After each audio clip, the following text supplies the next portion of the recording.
YouTube, because I like watching like all my favorite subscribers' new videos. I normally watch Cole and Sav like after school, and then Ace Family like when I'm about to go to bed. They're just like natural, like they don't have like they're not two-faced, like they don't act a different way off camera. They act completely natural off camera and on camera. I just like that about them. As far as content from YouTube, I also love watching beauty bloggers. So there's a gal, Patricia Bright, and she is so funny, and she'll try on different outfits. There are some that do different makeup. They all pop up under my recommended for you category. So I'll see, you know, maybe an interesting title or maybe a good little thumbnail, and I'll be like, oh, that looks good. I've got to give that one a try. And if I like it after a minute or two, I'll keep watching. But if it doesn't get my interest right away like that, we're moving on. My channel strategy is I have two kinds of videos. I have hooks and I have anchors. Hooks are videos with topics that people already know or might be interested in. So these are my online content creator topics. That's Spoonie, you know, Wings of Redemption, Chris Jam, as well as things like the SCP Foundation. But then I have anchors, because I'm not terribly interested in maximizing views as much as I am trying to get a consistent viewer base. I'm not looking to constantly chase the trends. I want that steady income. And the anchors are topics that nobody knows about, except maybe they've heard about it once, but they don't know very much about it. And then I drag them down the rabbit hole. My real target audience for all of my videos are people who are willing to stay and learn everything that I'm offering about the topic, and are willing to see those shades of gray. On a platform that is very black and white, where you have opinion pieces, you know, commentary channels giving their opinions about things, like maybe they'll give the information, but then they always couch that. It's, there's always an agenda. And I mean, like, certainly I have an agenda, but my agenda isn't to convince you of my personal opinion. You know, I come across people a lot who are like, oh man, I want to get into YouTube, but they feel like it's maybe too late because there's so many people doing it now. You know, the word is out, you can make some money, make a living off of it. But I you know, every week I come across a couple of channels of people who I've never watched their videos before. I discovered them, and then, you know, now I'm hooked. So I mean, getting into stuff like video games and stuff like that, the biggest thing is not the video game itself. It's just the personality of the person that is playing the game and is talking about it. And that just translates to all YouTube videos or any type of content curation. It's not necessarily, may not be, you know, because a million people are making videos about the iPhone, but they may be, you know, watching it because of, you know, how I describe it or how I talk about it, or a little bit of personality. It's a little bit geeky humor, but little things that I throw in here and there. So it's really I think all video content creation comes down to just your personality. And you don't have to be super outgoing. You don't have to be cool. Like I'm not, you know, I'm just a normal dude. That's what I feel like. But if you come across like authentic, I think that makes your content even better. YouTube has this factory mentality, and the algorithm makes you create more content every day. The more you create, the better you do in the algorithm, and chasing the algorithm really doesn't interest me. I like to create because I like to create, and completely respect people and look up to Graham Stephan and Andre Jick, and people who really also have amazing production quality and worthwhile things to say, but they're kind of saying the same thing. You know, every 10 videos, they're doing a repeat of, here's why stonks are gonna go up, and get your 2 free stocks on Webull, and that doesn't really interest me. I wait until I have like an actual opinion, and hopefully the audience out there knows that when I make a video, it's going to be worth watching. Social media is a huge skill. Social media takes a lot of skill, and it takes a lot of learning and practice to get good at it, because for me, I have 3 ways to capture the audience: the picture, the video, the caption, the words that I'm writing, and then any kind of emotion you can capture, because you have that short, you know, people are scrolling. If you don't catch their attention to make them want to scroll back up and stop, you lost them. You always have to continuously post at a certain time. If you've been posting every other day, well then people kind of expect to see you post every other day. And your quality better stay the same too. If you post pictures and you're only in your bathing suit, well, I'm pretty sure a lot of people are gonna stop following you or liking you if you start wearing turtlenecks, you know? You have to start, you have to keep your page what it is at all time. And also, you have to adapt as well. A lot of the pictures that I see do well from other bloggers is they stick with what's relevant and what's going on. So if the Super Bowl's about to happen, maybe they're talking about their favorite player, what team they want to win, the commercials. It's always what's going on right now and what you feel about it, and then you post accordingly. I think that the way platforms change affect other platforms more than they affect us. And if you think about it, Instagram came out with stories to make their app stickier so that we would stay on it longer and they could charge more for the ads, right? Then Snapchat came up with stories and the streak. Then now Facebook has stories. So it's like the apps are almost becoming more alike than they are different, because the whole idea is to keep us on the site longer. And it's something that I think a lot of people don't realize is that if you're using an app or a website for free, you're not the customer, you're the product being sold. I think the MySpace to Facebook one was probably the biggest one. Maybe the only big one. You see little things pop up and go away. Vine popped up and went away. Periscope kind of popped up and went away. I think Snapchat, if they can't find a way to get super relevant, is kind of popping up and going away because people can do Instagram stories. But I do think it's interesting that we're pouring so much into something that if Facebook just up and decided to get rid of Instagram, all these memories you've got, all these pictures that you've taken that you didn't print, you just put on Instagram, all these things that you have would go away. And I think that's scary. I think that Snapchat is centered to who's on it. I think people get on Facebook now because of who's on it. Instagram, I think, is interesting because I know a lot of people who have Instagram accounts who don't post on Instagram. They have Instagram to look at other people's Instagram. I know there are people on Twitter who don't use Twitter but have a Twitter to read other people's Twitter. If I didn't work in news, I don't think I would ever tweet. Like, there's nothing, because even now when I post something that's not news related, I tweet it and I'm like, why'd you post that? You had that thought, but you could have texted your mom. You didn't need to tweet. I think Twitter is really about who. I think Facebook is about who. I think Instagram, just because of the way it works, is about the content itself. TikTok is the fastest platform to be on because, first of all, the audience is a lot younger, and younger people are always on social media, and that's where they're the most active as well. On top of it, it has to do with their algorithm. I've noticed that every time I wear St. Louis attire, because of the geolocation system, when I post here and someone sees, a Blues jersey, all of a sudden it's more likely to get likes and views, and then it kind of explodes. I think that there's a certain feeling on TikTok that doesn't exist on the other platforms anymore, and it's the feeling of exploring and being open to all of these new things that maybe people hadn't been exposed to before. And that doesn't exist on some of the apps that have been around longer. And maybe it'll fade away. Well, anything that is relatable is what's going to get you popular. So maybe it isn't even like a St. Louis sports thing. If you say something that's really funny that a lot of people also do, it's more likely to get popular because you're like, oh my gosh, I do the same thing. I think it has to do with our attention span, for one thing, just because whenever someone watches anything that's viral, it's because it brings out an emotion in you, whether it's something funny and you laugh or it's sad. They would not be a trend if not everyone liked them. They're a trend because people like them, because people want to use them, because they're cool, not just because they're out there and only the famous people do it. Even the people who may have 60 followers versus people who have 18 million followers, they're all doing the same trend because it's interests everyone. It's not just interesting for certain people. That's what I like about trends. They're good for everyone. Well, it's really funny because some people when you do an old trend like the dab, people will be like, that's so 2016. And when people talk about this trend and you're the only one who doesn't know what it is, it's kind of awkward because they're all doing it and you're just over there I have no idea what that is. For things to be really trendy or for things to go viral, a few things need to happen, right? There needs to be perfect timing. It needs to be organic.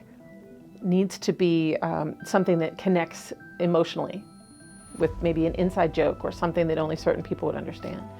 But it also needs to be amplified by one or two accounts that have a lot of credibility or a lot of followers. And once all of those features are in place, then you have the right conditions for something to go viral. Doesn't mean that it will, but those are the things that you really need if anything's going to go viral at all. Anytime Apple like announces a new product, that thing is going to start trending immediately. Now I'm covering it not because it's trending, but I happen to be covering it at the same time it's trending. So like a lot of my products and stuff like that I do cover just so happen to be trending as well. But yeah, I don't make content just because it's popular.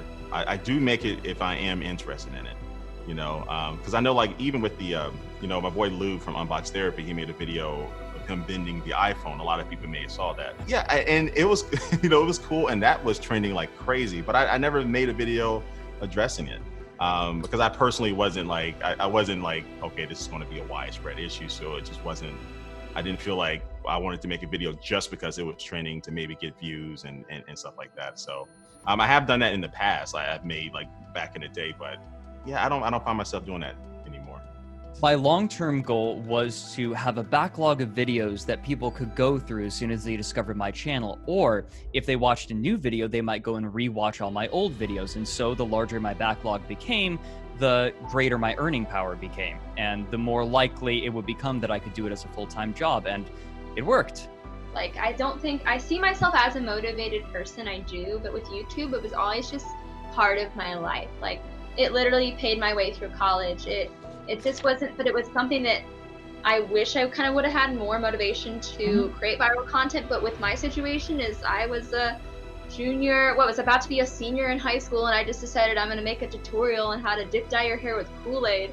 And I was like, this is the trend right now, I'm gonna do it. Didn't think anything of it, posted it, and now, however many years later, it has 16 million views. And that is what, well, around the time I was making other videos about like dip dye hair, and so they benefited from the virality of the Kool-Aid one, essentially. That's my theory.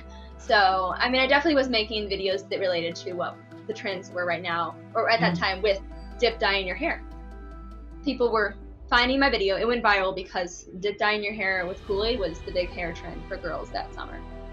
There was some thought behind it. I didn't do research or anything beforehand. I just knew what was popular, and I wanted it. Also, it was just literally me being like, oh, I want to dip dye my hair. And also, I probably saw someone else's video on it. That's what's funny. It's like, it wasn't an original idea. I just saw someone else's video on how to dip dye their hair with my own version of it. There's so many videos on how to dip dye your hair with Kool-Aid. So at the time there was a lot. So, but mine just happened to go viral. In some cases, I think if you go on somebody's page and they follow all very like conservative pages, you know, conservative politicians, conservative groups, that kind of stuff, I do think you can go on there and judge somebody, but I think it's on a very superficial level. I mean, people tend to follow things that they're interested in, what they believe, and, you know, match their beliefs. But I don't know if it's the case for everybody because, like I said, there's people like me who you could go on my page and be like, okay, she likes everything. So what does that mean about me? So I think like professionals and people who are into social media or have a role like as a CEO or, you know, a spokesperson for a school or a business, you better hope that you can't tell their page. But I think a normal, everyday person, you could probably go on to one of your uncle's or cousin's pages, look at what they like, and kind of get a sense of who they are based off their movies, music.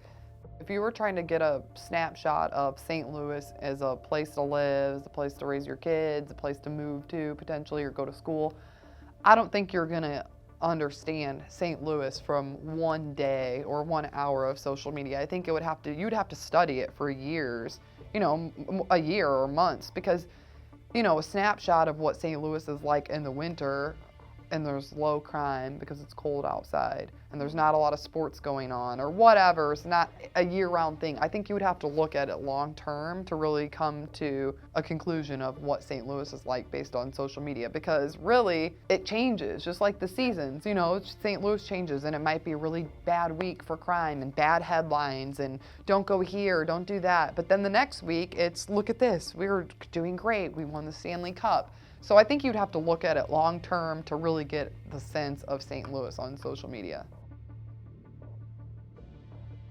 I'm very intentional of who I follow on Instagram just because like there's so many things you don't get to choose what you expose yourself to. Probably every couple weeks I go through who I follow and will unfollow people that I don't need to be following just because like I try to be very protective about what I ingest. But you would find tons of food bloggers, some like celebrity women that I like, but I'll like have to tweak that sometimes because it's like, okay, she's half naked all the time. That's not adding anything. That's making me feel fat. I'm gonna delete that. And I feel like if you're not posting anything that adds to my experience, I will unfollow you. Because of the way that media is disseminated, people often end up watching things that they otherwise would not. The YouTube recommendation algorithm is a very good example. And I think that when people go online onto YouTube or onto social media, they're not being as discerning about what they're consuming. And it is instantly gratifying. A lot of the time, it's like candy. Because they aren't considering more carefully the content that they're consuming, it becomes a reflection of their id more than their ego or their super ego. It speaks to something more primal because marketing is attacking that primal lizard brain, trying to keep people from thinking as consciously about what they're consuming. And they're trying to tap into that and convince them in ways that people don't even realize they're being convinced. And that's something that I strive to fight. I think that people are starved for content that doesn't come at them trying to pitch an opinion or an agenda. That's why I think that my videos are doing so well, because I don't tell people what to think. One of the benchmarks that I have for myself is that people should be able to come to an opinion entirely contrary to mine by the end of any of my creations. So I, for example, have some very strong opinions about a lot of my topics, but I always make sure to include information that could lead someone to draw a completely different opinion. And the comments on my videos are often a very good place for me to test that, to see how are people responding. What are they pulling away from this? Do they have a completely different opinion based on mine? Like maybe they acknowledge the things that I said, and they acknowledge everything is true in there, but they've come to a completely different conclusion based on their own personal experiences and biases. And that's good.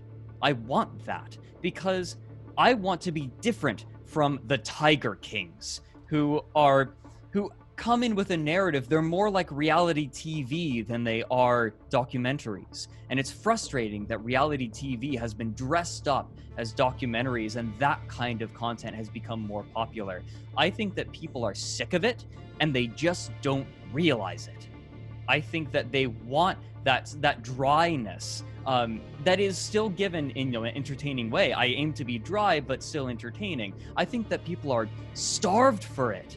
And when they finally get a taste of it, they realize how much they've been needing it. And I think that that's where I fit in. Media literacy is a 21st century survival skill. So what we do is encourage students to ask questions about the nearly 12 hours a day of electronic media they consume. So we want them to ask questions like, who's the sender of the message? What's their motive or intent? How could someone else interpret this differently than me? What information is left out? Who's the intended audience? Who profits from this message? What lifestyle is presented? Et cetera, et cetera. So it's a critical consumption of the media messages that we encounter every day. Some people get confused that media literacy is being anti-media, and it's not at all. It's merely the suggestion that if we're spending this much time with something, we should be talking about it more than we do, right? So it's important because the media define the world for us. They tell us what we should think about others, what is expected, what is successful, what is attractive, what is appropriate, what is not. It molds our culture.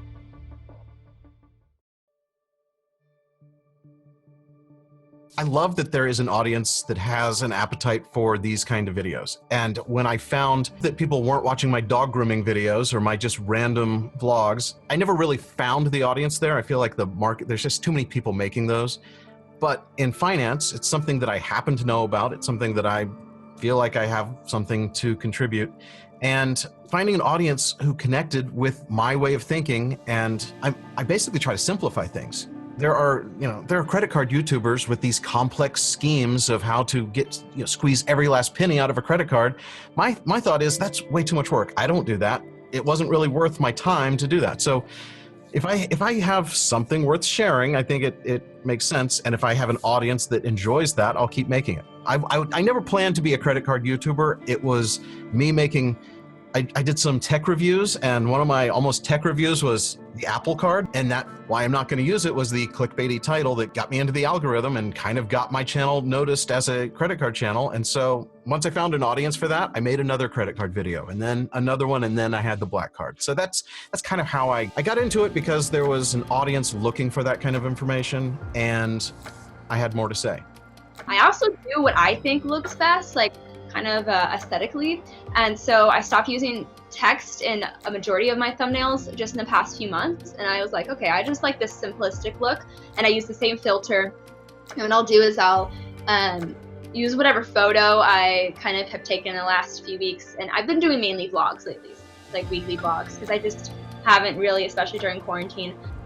How I assess what I post and how it looks, I think it's just changed. I honestly just keep on. I think it's just me who changes. So I have my different style of videos, and my videos have changed with me, if that makes. And the things I like, the colors I like, the aesthetics I like have changed, and you can see that year by year, literally by looking at my thumbnails. Back when I was starting, I was really scared that I needed to have a regular upload schedule, and I needed to have everything in this particular runtime. I was scared that people wouldn't stick around for that kind of thing, and obviously that wasn't the case. And as I started to realize that there really was a demand for what I was making, I realized that my time would be better spent digging deeper into these things, getting more of the information, making sure that information is good, and creating a longer product as needs be. Because I don't necessarily aim for it to always be longer, but I accept that sometimes it does need more runtime. But there's a demand for it, and if I can really focus on making every video of mine good, that means that people are going to come back for every single topic, and that helps with my goal of sustainability. The channel's brand is extremely important, to the point that my personality is not important. I as a person, and this is how I prefer it, I as a person am not important to the brand. Now, obviously, certain aspects of myself will come out in my videos, like I'm inquisitive. I want to figure out what's going on. I want to understand. I go beyond. I don't want to just know what's going on. I want to understand when I'm interested in something. But those are things that just come out as a matter of course. The brand, it definitely has a certain sound to it, a certain feeling to it, and it's demanded by my viewers. Once you get a large enough audience, they want to be able to come to my videos and at least have a general expectation of what's going on, even if I'm messing a little bit with the formula every time. The whole idea is that if you look at sales as a graph, right? Taylor Swift might have record sales that are way super high, and 20 years ago, Walmart might only hold 5,000 CDs in their inventory. Now, how many options of music do we have now? That graph goes way out, and it's called the long tail, because now we have access to everything. And that doesn't just apply to sales, but it applies to interest too.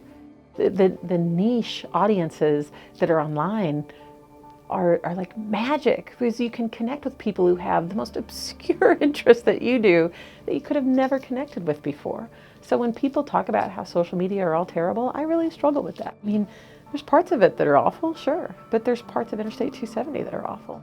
I think is really interesting is that students don't tend to recognize how they have different personas for every platform. How they might be different on Twitter compared to how they are on TikTok, compared to how they are on Reddit or Tumblr or YouTube or Instagram or Snapchat. And so what I hope they learn to realize and recognize is that their audience on each of these platforms is different, and so therefore the message is different.